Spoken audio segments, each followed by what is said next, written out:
Il-Karta tad-Diżabilità tal-Unjoni Ewropea tinsab pass eqreb li ssir realtà wara illi l-ftehim proviżorju innegozjat mill-Membru Parlamentari Ewropew Nazzjonalista David Casa f'isem il-Partit Popolari Ewropew irċieva appoġġ kbir fih dan il-Kumitat għall-Impjiegi u l-Affarijiet Soċjali.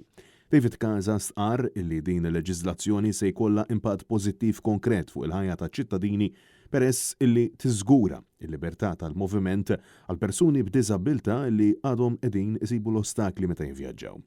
Huwa sostna illi persuna b'diżabilità rikonoxxuta li tingħata aċċess speċjali f'Malta għandha ssib ukoll l-appoġġ li teħtieġ barra minn Malta wkoll mingħajr ma jkollha terġa' toqgħod tipprova mill-ġdid jew tgħaddi minn proċeduri oħrajn sempliċement biex tivvjaġġa għal żmien qasir.